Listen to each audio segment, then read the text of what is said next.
What can we learn about the coming reign of Jesus from the election of President-elect Donald Trump? Is that a great question? That's such a Grace City Christmas sermon question, isn't it? I mean, that's such a Grace City thing. Here's what I want to reflect on. I think it's important because I think there's something we can learn in this moment that speaks to the moment to come that we should be paying attention to. And here's what I mean. There's lots of lessons. First of all, the anticipation of a sure and better ruler eases the current pain under incompetence, dysfunction, and tyranny. That's big. And here's what I mean by that.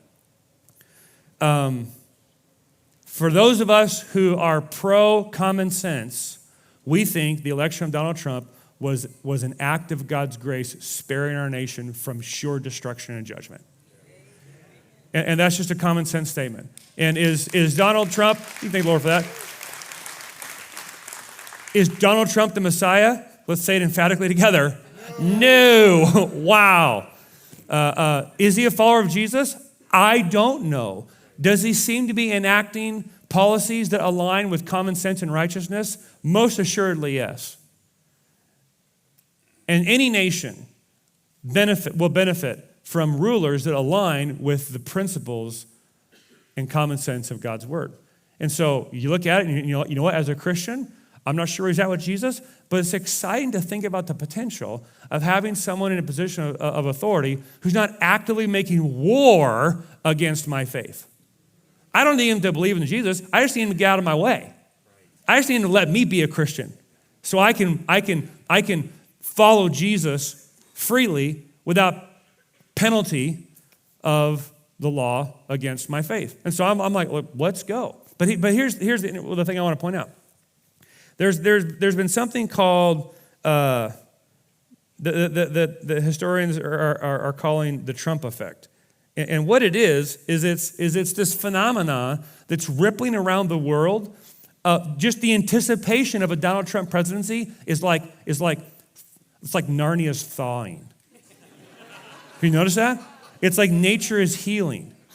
It's like Mexico's like, oh yeah. We'll turn around the migrant. Yep, no more border problem, no more drugs. Like Hamas is like, peace in the Middle East. Russia's like, let's play ball. Ukraine's like, hey, let's talk about ending this war. Canada's like, hey, 51st state, sign us up, To all my Canadian brothers, we welcome you. It's like, this is awesome. This is awesome.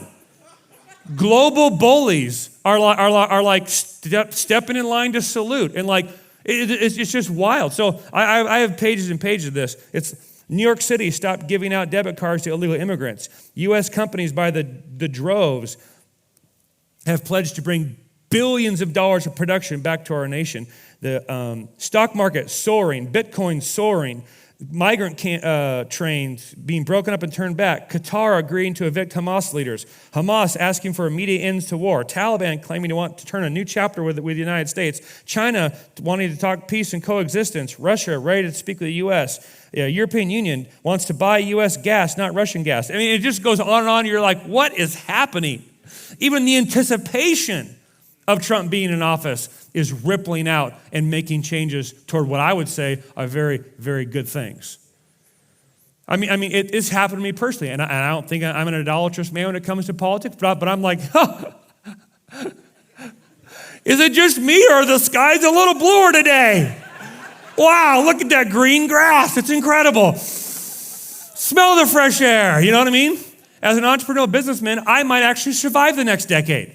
And it's good and right for people to rejoice when righteousness is elected to power. Now, if Trump goes off the rails and starts doing dumb stuff, this got to be the first one to go, hey, right? Because we're not, our hope isn't in a man, our hope is in Jesus. And when men and women align with Jesus, things get better everywhere.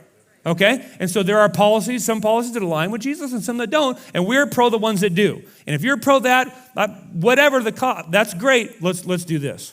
But here's what I'm saying. As I've thought about just watching the Trump effect roll out, how much more should the Jesus effect be filling our hearts? Because here's the thing, friends, a Trump presidency is not a given. The guy could get blown up by a nuclear bomb on Inauguration Day, and then the world looks very different. You know that could happen, right? Or he could get in an office and have a bad day and become a different person. Who knows? He's human. right? He's human. He can change. He can be taken out. The good news, though it's been fun to experience for a month and a half, is not a guarantee. Here's it is a guarantee. King Jesus. It's not as if he's going to be riding back from heaven on a horse and he pulls out his sword and we're like, look, there he is, the wonderful Counselor, the mighty God, the everlasting Father, the Prince of Peace. Yay! Sniper round off his horse, falls on a cloud, and we're like, oh, crap. He almost made it to earth. And then Satan with a lucky shot, like, man. Such a dumb, it's funny because it's dumb, right?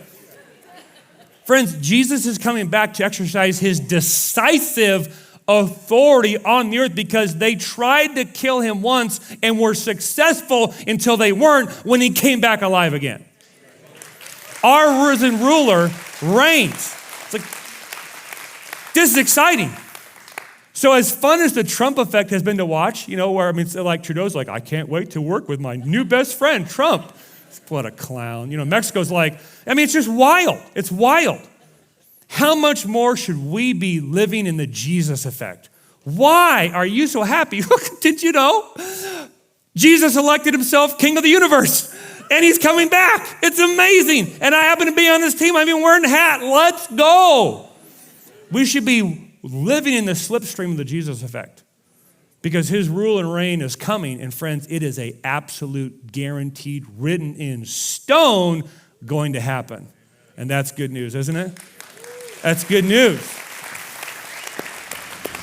Hey everybody, hope you found that helpful. If you would like to watch the sermon that clip came from, you can go here, check it out. As well, if you'd like to watch more Bible teaching, you can go to my YouTube channel.